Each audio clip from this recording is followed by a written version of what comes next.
and welcome to the third annual Children's and Teen Health Summit. I'm your host, Carla Atherton, founder and director of the Lotus Health Project, lotushealthproject.com, where we empower people to get healthy and stay healthy in mind, body, and spirit, and on the social, global, and environmental levels. For this session of the summit, I am excited to be speaking with Jeanette Fransen about how she overcame her own health issues while helping her children with theirs as well. Jeanette Fransen is a health coach and has been working with the whole body, not just the part that is ill. Jeanette has studied and interned with some of the best cutting-edge doctors around the world and attends many seminars every year. She has trained many MDs in what she has learned and has been recruited by many MDs to work for them or train them. She has had great success helping people that mainstream medicine and other health practitioners have been unable to help. Jeanette dedicated herself to naturopathic, biological, and functional medicine after several MDs diagnosed both of her children with autism and told her that they would never speak. Additionally, Jeanette herself struggled with many serious health conditions, including rheumatoid arthritis, lupus, fibromyalgia, severe thyroid disease, and more. Jeanette's daughter has fully recovered from autism, and Jeanette is completely symptom-free of the many diagnoses that had her bedridden at age 25. Jeanette lives in Southern California with her husband and children. She loves the outdoors and enjoys going to the beach, gardening, swimming, running, and surfing. She speaks on how to avoid the pitfalls of the mainstream medical establishment, nutrition, plant-based medicinals, and holistic living. Welcome to the summit, Jeanette. Thank you so much, and thanks for having me. I'm really excited to be here and just excited to share with everybody some of the things that I've learned on my way and hopefully help a lot of those parents out there. Oh, Jeanette, I'm so happy to have you. You're new to the Children's and Teen Health Summit, so a hearty welcome to you. And I just, reading through all this stuff that you've overcome and, how I introduced you in the very beginning where I said we were going to be talking about how you overcame your own health issues and helped your children, that's like such an understatement. Like, it's just like, it's like not even at all close to explaining what your story has been, what you have done, and the strength you have mustered to really make a difference in your life, your children's lives, and not only those your little nuclear family there, but a ton of other people. So I'm just so excited to hear about, your story. So I want to do something a little different with this interview today. So you have, like I was just saying, a really most unreal story that I have encountered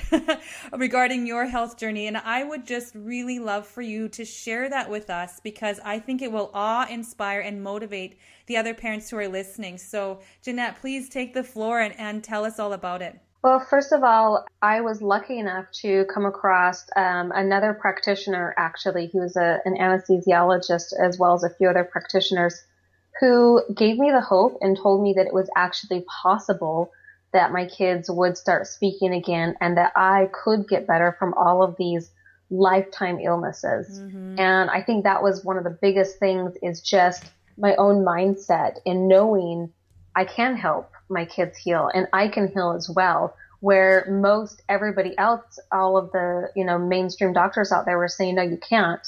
And I would just, kind of as we go along here, just kind of like to share some of the financial experiences we had, from bankruptcy to, 6 and 7 figures after that and how we turned our whole financial picture around and how we turned the health of our kids and myself around. My husband maintained good health through all of this. So, good for him. Just all of those things, right? Like, how do we deal with the stress of having an ill child? That in alone is super stressful. And, most caregivers, and as parents, we are caregivers. We end up with some really devastating disease. Actually, over 70% of us in 3 years after caring for a very ill person. Mm-hmm. So I just would like to share some of that stuff as we go along and, how did I turn my financial situation around and how did we actually turn our health around? So, because we had some big serious illnesses there. So, okay. Yeah. So Jeanette, do you want to start? So I want to get to the financial stuff for sure, because that's part of the whole picture of the stress that's involved in being ill. And, whether you're ill, your kids are ill, or all of you are ill, that's huge. And so we're going to get to that, in just a minute. But first, I want to ask you, so you had all kinds of stuff, like you had autoimmunity, you had, your kids were diagnosed with the autism. Those are huge things. So can you just give us a little bit more about like what your day to day was like, what you were dealing with, and how you actually, what did you actually do to turn that physical portion of that around? Yeah. I wish I knew now what I knew then, right? It would have because our daughter actually is the youngest, fastest child in the world recovered from autism. But for my son, it was years and years, right? And he's still not all the way better. We're still making progress all the time and still doing other therapies at my husband's practice. But some of those things, we changed our diet completely. We got off of the standard American diet. So no more processed foods, no GMO foods, no sugars. I shouldn't say no sugars. We have sugar from real fruit, like whole fruit, not even dried fruit, but real whole fruit. I love gardening, so I garden a lot. I use a lot of heirloom seeds. I'd say most of what I use is heirloom seeds. Also doing a lot of fermenting foods, doing a lot of just different kefirs and things like that, and going back to where, like how our ancestors lived, how even my great grandma lived 150 years ago. And actually she died at 106, and my son, I was able to introduce her to my son, and she's my great grandmother. And so just, seeing and reading through some of her journals and some of her little diaries that she had and how they lived, we went back to doing that. I went back to canning. I went back to eating, not out of store aluminum cans, but out of glass jars that I canned myself if we wanted to make a stew or something like that. So going back to the basics, some of the other things that we did, my husband's a Chinese medicine doctor, so we did lots of acupuncture. We had herbs. We did essential oils. We also did hyperbaric oxygen chambers. So that was one thing that was really helpful for me personally. For my kiddos, we did a lot of that too. We did a lot of juicing, tons and tons of juicing. In fact, I hired somebody part-time to come in like 4 or 5 hours a day just to juice all day long for us. Wow. And it was a task. And just day to day, like at that point, my arthritis was so bad. Just looking down at my hands now and how they look now, my knuckles were so swollen and so red. I could barely even move. I was so exhausted from my thyroid was one of the worst cases in the US, and I was more than exhausted, beyond exhausted. So Jeanette, can you tell, because you told me a story once when we were talking a few conversations ago that we had privately, and you were telling me a little bit more about, how bad you really were. You're saying you were exhausted, but you were telling me like what led you to actually do this kind of work that you do, because you were so like, it was like you were actually not even expected to live. I wasn't. I was given about 2 weeks, and I had multiple organ failure. So it wasn't even the pain of arthritis or the lupus, fibromyalgia. I was in severe pain, like severe pain. And I have a pretty high tolerance for pain actually, and it was severe pain. And my organs were actually shutting down. And that was one of the reasons why I was given just a few weeks left. And it was by multiple doctors between 2 and 4 weeks. I was in the hospital at the time. The other reason why I was given just a few weeks was because I had been hemorrhaging for about 18 months at that point. So it was since the birth of my second child, which is my daughter. And they had checked for retained placenta. They had checked for all of the other reasons why they could possibly think that I was still continuously hemorrhaging after the birth of my last child. So intuitively and just me personally, I didn't want to get a blood transfusion. I didn't feel like I should. And I finally found another practitioner, and this doctor that I went to, he actually told me he figured out some really big things for me. I was actually diagnosed with celiacs, and being raised in a part Italian family, we made a lot of whole wheat everything. For breakfast. It was cracked wheat. We had a big, huge, like 50-pound sack of wheat that sat in the middle of our kitchen, literally, and we would crack it. We would grind it every morning and make mush with brown sugar or honey and half and half or whole milk or whatever it was, cream.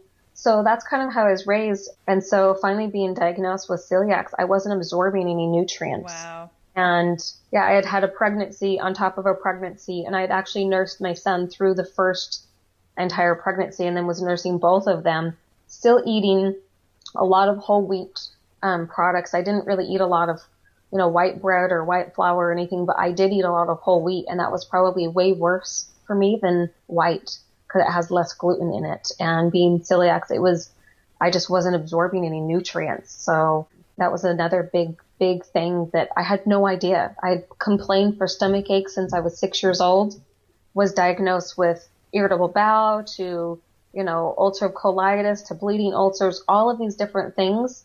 And no one had ever checked me for celiacs ever until I was in my mid-20s, after I had both of my kids. So that was a big piece to my puzzle for myself, actually getting the things that I needed. And as soon as I cut out that gluten, I actually did a lot of IV therapies. Unfortunately, I was on IVs for about 6-7 years, and pretty much every single day I would go to the doctor Monday through Monday. There was no weekends ever with me because I was so ill. The doctor was not super thrilled about me coming in every day, but who knew I couldn't even go literally a day without getting IV, without, getting back. I couldn't even walk at that point. So it was not a fun time in my life. I'm not somebody that tends to go to depression. Mm-hmm. I tend to get a little bit more fiery, a little bit mad, but it was really depressing. It was super depressing finding out that both of my kids, according to the doctors, would never talk again. My son would always had a limp, and my son had so many seizures a day. It was unbelievable to sit there and watch that. And I couldn't walk super well. And so I would kind of just fall forward and grab his head from hitting the cement or hitting whatever. So I've broken most of my fingers, and they've been put back together. We've been splinting them a few times, but luckily we don't have to deal with that anymore. But it was, for a long time, it was extremely tough. We had therapists in and out of our house constantly. And I just remember thinking, oh my gosh, if I have to have another person in my house, I'm going to just scream. Mm-hmm. But we needed it. We had our speech therapist, we had our occupational, our physical, all of the different things that you need. Our music therapist, who was great. I mean, we had a great therapist. It was just our ABA therapist. It was just constant treating people in our house, and then someone juicing. My mother came to live with us for almost 2 years because I couldn't pick up my kids. I couldn't care for them because I was so ill. So Jeanette, how did you do all that? Like, I mean, so you are so really sick. Like, this is like beyond what many of us listening even could fathom going through. Okay. So that's that. But then you had compounded that with the added challenge of healing your children as well. So like, how on earth did you do all that? How did you even organize to have all those people to come? How did you know, were you researching from the bed, or, who was there people helping you? Did you have support? Like, how did you do all that to turn all this around? Because that's a massive, massive undertaking. Many of us can't even change our diet, never mind do all of that. Mm-hmm. I did have a massive amount of help. My dad's a doctor, and so I called him right after my son was diagnosed, and I said, this is what we're dealing. And he's one of those doctors who is very much in belief that you can heal a lot of things yourself. Mm-hmm. And so he started doing research, and he said, when you get home, throw away all gluten, all dairy. And that my mom flew out. I think she was there that night or the next day. My sister was there that day. And so I had so much family to come in. My dad was constantly researching. My mom moved in almost immediately to come and help with us. And then my mom organized a lot of it for me. I mean, I was so sick. I couldn't even type at that point. My fingers would just not, it was so hard to even get up to use the restroom. Mm-hmm.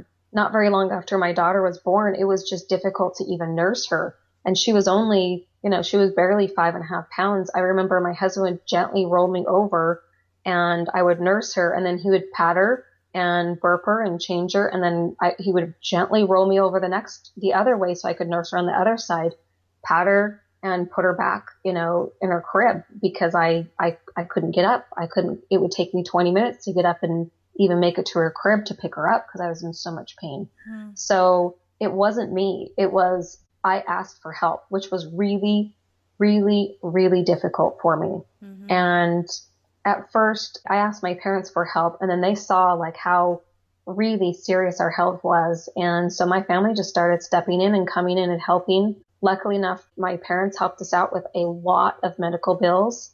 They got to be so much, we ended up declaring bankruptcy. But by that time, I was about 2 years into IV therapy. My little girl was totally recovered by that point, had been completely nonverbal, having seizures. She also had really terrible failure to thrive. And failure to thrive lasted her a long time. Actually, she was 4 and 17 pounds. So she was really, really still very sick, but she was not autistic anymore. Mm-hmm. She wasn't having seizures anymore, but there were still so many medical bills. So within a few years, we sold our house. We sold our business that we owned. It was actually a really great business. But my husband was at home so much taking care of us that he wasn't even in there working as much as he needed to be. We sold one of our cars. We sold most of our furniture, and eventually ended up moving back into my parents' house because the medical bills just took over. Mm-hmm. So, it was a journey I definitely would not take credit for doing most of it. I would say most of it was done by my mom. And then I would say a good chunk of the research was done by my dad. And of course, my husband, doing Oriental medicine, did a lot of research, was constantly going to seminars and, learning, more about functional medicine, more about, what are actually the root causes of illness and how do we reverse those? Mm-hmm. So. Mm-hmm. Okay. So Jeanette, wow. I told you guys this was an incredible story. And so I wonder how much, like what you were going through, and as a mom and as a woman trying to heal your body, do you think that, had it not been so bad, would you have done all these things in the way that you did? Because I think that it takes so much dedication to mm-hmm. do all the stuff you were doing, and all these things are very difficult. And so, you must have had, all along the way, like you were saying, you had support, and perhaps all these people around you were encouraging you to keep going, because it's really easy just to say, this is the way it is. I'm always going to be in pain. What is it that twigged you onto the idea that what you were doing was right and that you would get better? And, how did you get to that mindset? Was it did you always think that way? I'm sorry, I have tons of questions. I'm not even forming them. I'm just coming up with these ideas because your story is just so incredible. So, how did you keep going? Did you see stuff happening all along the way that kept you going? Because it took a while to get better. It did. It took me 6 years almost to get better. Yeah. So I would say I saw enough little tiny things along the way where it didn't take me, 20 minutes to get up to use the restroom. It would take me 10 minutes. And eventually I got down to doing an IV 5 days a week, and then 4 days a week, mm-hmm. and then a day, a week, and, and then a few times a month. And so there was little things here and there that showed me that it was working, right? Mm-hmm. And I honestly, within 6 months, my little girl, she had gone completely mute, having seizures, failure to thrive, huge little bloated gut on her. Oh my gosh, it was horrible. Just really extended little tiny belly. She looked like something you would see in, whenever back in Ethiopia, and like a little starving child. It was like on her forehead, her veins were all sticking out. She was just so thin. But I remember we lived in Sedona, Arizona at the time. We were driving to see a doctor in Utah. And along the drive there, I was sitting in the back seat. My mother was driving. We'd hired my cousin who was juicing and did just everything for us that needed to be done. And I was sitting in the back seat of the car driving, and I was looking at this book and reading it to my little girl and to my little boy. And she looked at a picture of a cat and she said cat. And then the next picture was dog. And I looked at my mom, and she pulled over. We just started to bawl. And I called my husband. I'm like, Lexi is talking. She said a word. She said 2 words. And then it just started to flow out of her. And, it was years before we actually heard my son even utter any sort of a sound. And finally, when he was about 6 almost, he started saying tough. And then it got a little bit more, and that was for train. And then one day we tried a new oxygen therapy that I don't even think you can get it in the US or in Canada anymore, but it was called single oxygen. And all of a sudden he looked at me and he said, Mom. And the next day he looked at my husband and said, Dad. And the next day he looked at my mom, Grandma, and said, Mommy. Because that was, she was really the caregiver. He kind of had two moms at that point. It actually took my kids several years after she moved out to quit calling her mom and me mom. So, but I was like, you know what? Some people are like, oh, are you offended? I'm like, no, not at all. Are you kidding me? She was their mother. I birthed them, but she was mothering them because I really couldn't. But I think what was driving me is, when you're so young, I mean, I was in my mid-20s and told I had 2 weeks and to get things in order. And I looked at my two babies and I thought, are you kidding me? I did not just have 2 babies to turn around and die and let my husband, who I happen to think is good looking and extremely smart, go and get remarried and have somebody else raise my kids. Oh, there is no way. No. I think that it was just pure will that kept me alive. Yes. And just that thought. And then I started doing a lot of meditation and a lot of stuff on mindset. And actually on my website, I talk, and on my newsletters, I talk a lot about meditation and mindset, because I think if you can wrap your mind around an idea and you can start feeling those feelings of what it is that you want, but in the present tense, I do believe that the universe is going to answer that and put those things in place. So as I was laying there in bed every day with an IV constantly, one IV, another, and one other therapy, another therapy, unhook this, go in the hyperbarics chamber here, drink this, do a coffee enema, do a wheatgrass enema, like all of these treatments constantly. It was, more acupuncture needles. I called myself a pin cushion for many years, but it was just me having to lay there and be still for so long, for so many years because of pain. I got really, really good at meditating and in bringing about thoughts of, oh my gosh, and this was actually one of the things that I thought, I can't wait until the day that I get a phone call from my kid's teacher that says they just will not stop talking because they're like just talking so well. And I would meditate and I would feel that feeling of like just pure utter bliss and joy of like that day is right now, and the teacher, and I'm just literally telling the teacher, like, I am so thrilled, you have no idea. And I would dream about, and I would make up in my mind all of these different scenarios. And that day did come, and I did tell that teacher exactly what had happened in my head so many years previous, but it was so real to me. And finally it came true. Your little girl does not stop talking. She's the class clown. She's so outgoing. I don't want to put her in timeout because that's not really what we do here, but you're really going to have to talk to her about this. And I thought, oh my gosh, the day has come. Hallelujah. Thank you. This is so awesome. I was like, you have no idea. You have made my day. And she's looking at me like, what? Her ex has no signs, no symptoms of autism whatsoever. So when I tell somebody that she was that, they're like, there's no way. I'm like, oh yeah, I could bring up her medical records. I could bring up her diagnosis by many different, psychologists, psychiatrists, pediatrician, like tons of different doctors, and, look at her therapy plans. And so I think that was it, is just, I learned to meditate and I really got control of my mind and my mindset. And I used that for many different purposes, for health, finance, but for my own physical body. My body now doesn't look anything like it looked like before. I was really overweight.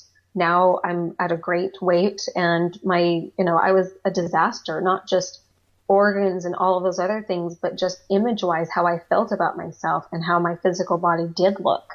So all of those things, my kids' health, everything. So I would say having the right supports team, getting the right nutrition, the right medicine that your body needs. And a lot of that, I personally believe, is plant-based. So yeah, that was just. Wow.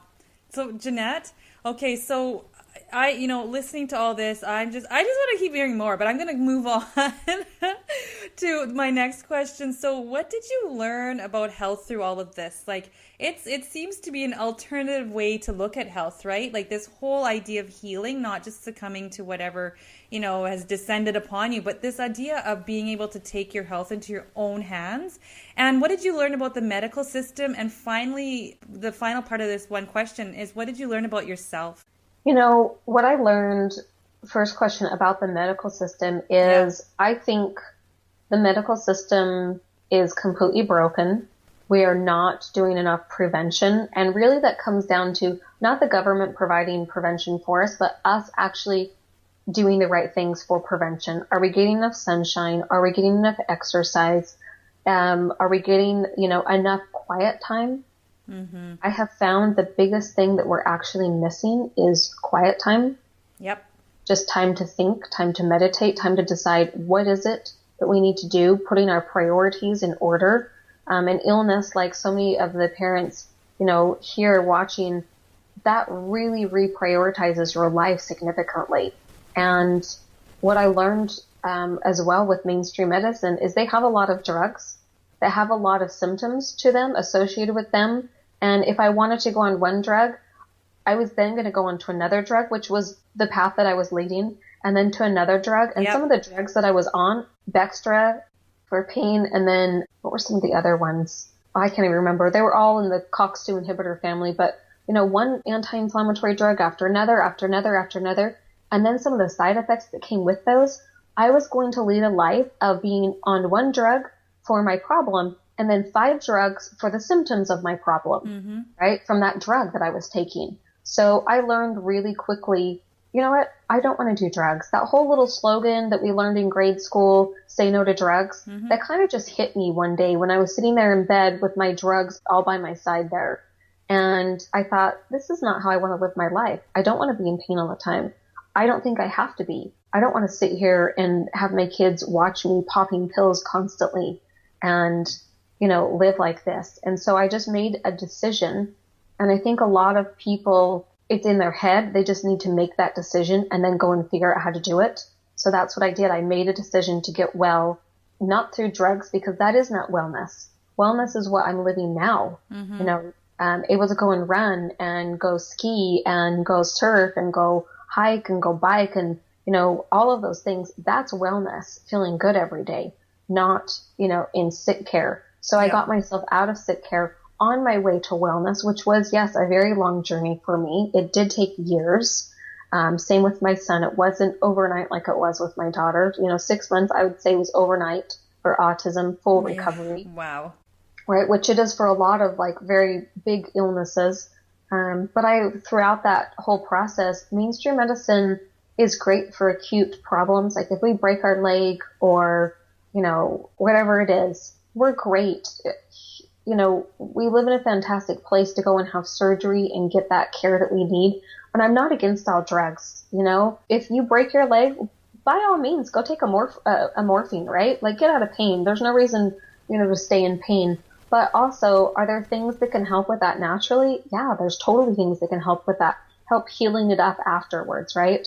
So I would say I'm kind of in the middle on, they're not going to actually reverse any illnesses. I have yet to see mainstream medicine through drugs reverse illnesses. But can you lead a holistic lifestyle through, sunshine, meditation, drinking the correct water, making sure your water is clean, bathing in the correct water, all of that stuff, breathing fresh, clean, purified air, eating good, healthy, organic food, all of those things, right? And if you can't afford all those things, there are cheats that you can do in there. There's a lot of things out there. I talk a lot about how do you cheat around this and how do you cheat around this, but, like the top 10 dirty dozen, right? To avoid those, but eat the other things, growing your own food. There's lots of little things. Cleaning your house with natural things instead of all the chemicals.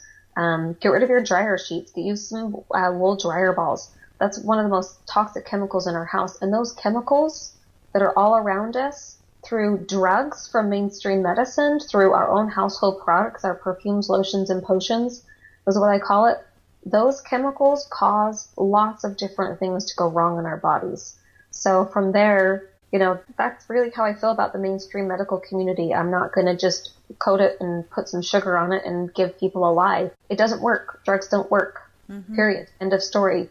It's really sad doing a lot of research, but they don't work. They might manage some symptoms and then give you a whole bunch of side effects. So that was that. Carla, what was your next question for me? No, it was about what did you learn about yourself as well. But you know what? I'm going to save that for last, Jeanette, because I think you're touching on some of the things that I want to move into now. So, which is like we alluded to at the beginning of our talk here today. So, the idea of, and like, how do we do this? Okay, so we've talked about like support, and we've talked about all these different ways and modalities and everything that you incorporated that encouraged healing, not symptom relief, right? Healing. Yeah. And so, but then also too, like, I've done a lot of this stuff, a lot of parents listening have, and they cost a lot of money. And some of the things are cheats, granted, yes. Okay, so if you can't afford an air filter, there are other things you can do about clean air. If you can't afford a whole house, a water system, you can haul, some jugs, whatever. Like, I mean, there's stuff you can do that are hacks, but really, especially if you're on a journey where you have chronic illness and your children have chronic illness, something big, right, that you need to pay for every day. And I'm in Canada, and we still pay a lot of stuff. Like, we have some things covered, but by no means are they going to cover my, supplements. They're not going to cover IV from my ND. Like, they're not going to cover any of that stuff. So, okay, so let's get into the financial stress. There's stress there for sure, and that's going to keep you sick as well.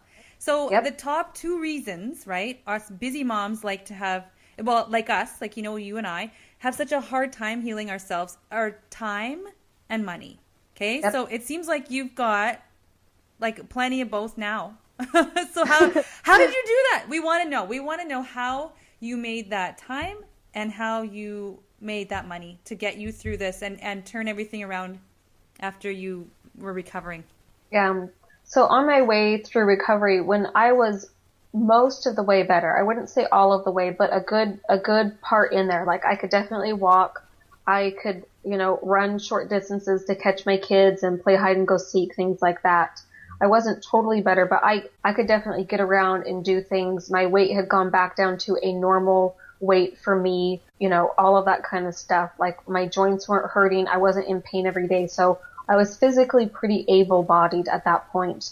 And one of the things that I did is, along my journey, I had started using some essential oils for cleaning house and for doing, some other things. My sister had sent some to me. I actually didn't believe in them at that point, and I threw those away. And I kept having different people hand me some. And so finally I used some, found that they were very soothing to me.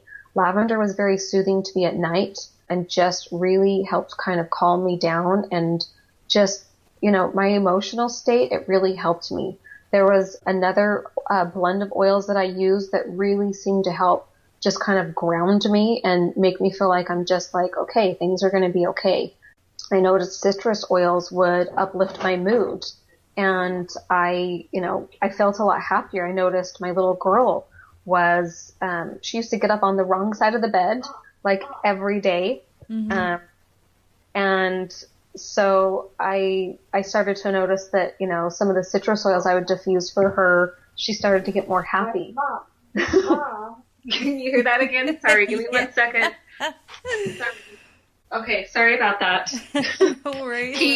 He just got back off a trip and literally like walked in the door when we had already started. And so anyway, they were supposed to be a little bit later and they got here a little bit earlier, and he's just super excited to see mommy. So, oh no. Anyway, I just went and gave him his hug, and he's still not all the way better.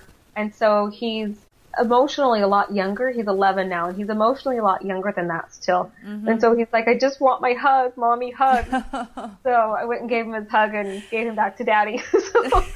So dad keeps coming in, so we can roll with it. Whatever. This is what we're talking about here. This is real life, Jeanette. No worries. This is kind of how life is, though. So, Okay, tell me where we were, Carla. Money, honey. We're talking about how. Okay, so we want to know. Okay, so yeah. Once I finally got well enough, I had experienced some oils. I had my own private practice at that point, and I worked every day, and I was charging X amount of dollars per every hour of time. I also had developed my own supplements. So I'm just going to give you, this is just where I was at this point. So it was a few years ago and it was great. I was actually helping, like I'd helped hundreds and hundreds and hundreds of families help their kids get better from all sorts of different things. But there was such a long waiting list to see me. I thought, gosh, isn't there something else that I can do to give away my protocols? So actually one of my clients is a great graphic designer and really good on websites and whatnot. So she was building my own website with all my protocols that I had come up with over the years. And just all natural things. We were doing videos, all this stuff out there. And then getting introduced to an essential oil company, I started to really get a hold of this and started recommending it. And it was actually a network marketing company. And pretty soon I kept getting checks. And then my residual income kept building from that. And every single month I would get another check and it would go up. And I was just recommending these oils to other people and showing them, like, here's a few reference books that I use. And literally it tells you how to use these oils. And I found them to be more powerful than the homeopathics that I was shipping in from over in Europe and from Canada. Some of the stuff I got from Canada, a lot of stuff it wasn't here in the US, where I'm at. And I was finding that these products worked better than so many other things that I had, and they were so much cheaper. So I started really recommending them and showing people how to use them. And then I started teaching everyone that, you know, bought oils from us. I started teaching them the basics about health coaching, the basics about getting to the root cause. And it's not something that I actually even charged for. It was just something that, you know, if they purchased oils from me or from somebody else that was, you know, that was on my team, we started teaching people how to become health coaches and really, really how to get well. The physical, the stress, the emotion, right? The financial, all of it. So I finally found, like, oh my gosh, here's all of it. And now, I mean, in under a year, is actually well under a year, I was, you know, making 6 figures, and now it's way, way, way more than that. And I've helped so many other women and a few men, actually, not sexist at all, but mostly women, do the exact same thing. And literally just serving from your heart, helping, you know, one mom with a kid with some major stuff going on and one family that we had some major stuff to another. Like, there's really simple solutions here, right? And they're things that people can use every single day rather than taking a drug. And a lot of them address root causes in the emotional realm, in the physical, you know, all of that kind of stuff, in the mental realm. So I think that the whole healing has to be taken into account. And the financial piece is such an enormous stress. And stress is one of the 2 root causes of disease. So if you're not handling that financial stress, which, you know, all of us out there, especially with us that have, you know, those kids in those situations where it's not just they're sick, they're ill. And it's not just that they're ill for a month or 2, they're ill for a really, really long time. And those medical bills stack up and people start calling you and you finally just quit answering your phone, right? And, you know, I've been there in those situations, and I have helped so many moms out there and so many single moms. It's super sad to me that a lot in the autism community, there's an over 80% divorce rate, much higher than the average, just because of that chronic stress of having a child that's really ill. So it's really been my passion to help other parents figure out how can we help heal our family, our kids, but also that family dynamic, having time again for each other, having time for your kids, and then having time for yourself. And then having that money so you can go and do fun things. You know, in a few days, we're off to Hawaii, and I don't have to worry about how I'm going to pay for it, or if I'm going to have to see a whole bunch of clients before, or work a ton before, or come back and work a ton after and be exhausted, because I have that residual income that comes in every month. And through that, I've been able to start other businesses like my website, The Natural Cure. I love that. And I love, you know, that I can do, you know, give constant information out to other people. I love that, you know, my husband and I have been flying around the world interviewing different people for, you know, different documentaries that we're also doing on health related subjects to bring light, because our mainstream medicine is 20 plus years behind the enormous breakthroughs that are happening. Yep. There's huge medical breakthroughs out there and no one knows about it. And people suffer and people are dying because of it. So it's really my passion to help bring forth that information, help empower parents, to really, really be able to heal their own families, heal their own children. And I do think that it's possible. I think there's a time where it is too late, and I have seen that, which is really terrible and sad, but I would say for 99.99% of people, it's not too late. There are things that you can do that are so simple for pennies on the dollar of what we're spending on drugs, and we're spending on so many other therapies, right? There's things that I can take that help oxygenate my body that you don't have to go sit in a hyperbaric chamber. When we first started this call, I said, I wish I knew now what I knew then. I spent $17,000 on buying a hyperbaric chamber way back when because, I needed. The doctor said, he says, for fibromyalgia, lupus, and all the other things you have going wrong with total health failure, you're dying, you're going to need like 200-300 hours. Your son's going to need a few hundred hours. You might as well just buy one of these, right? And now it's like, what I use now for oxygen, it's like 5 cents a day. What is it? You know what? You tell me when we get off. I'll have to tell you when I get off. Unfortunately, the FDA doesn't like me to say it. I'm just going to say that's what it is. My hands are tied because of the FDA. Yes. There you go. Yep. Okay. I won't ask you. Okay. Registration. Yeah, for sure. But there are ways we can share this information, right, Jeanette? And so you're talking about that exact thing that worked for you and the business that you're doing. So do you have any generic, pull back from that, action steps our listeners can take to become financially independent, despite their health challenges or maybe even because of them, know? Yeah, I think honestly, because of them, I'll give my email out here. And if someone really, really wants cheaper, safer, plant-based medicinals, they can contact me and I can teach them how to become a health coach. First of all, I would say try these on yourselves and I'll help you learn what to use and how to use it. My first and foremost thing is get your own story. I have so many stories out there of healing, tremendous healing after people have done so many things, been to so many doctors, 20, 30 doctors, and these simple aromatic compounds can bring a lot of healing to people. So that would be one thing. My basic suggestion would be get a few things, try them. You can spend as little or as much as you would like to there, but try it in your own budget and be consistent on that, right? It's not just try it one day. If it didn't work, it's not a drug. You actually have to be consistent on that. Try these things. They are so inexpensive. Try them. Get your own story because I know that they work. I know that they work for so many different things out there. And then we can work on the financial aspect. And basically all it is sharing with other people. That's it. Right?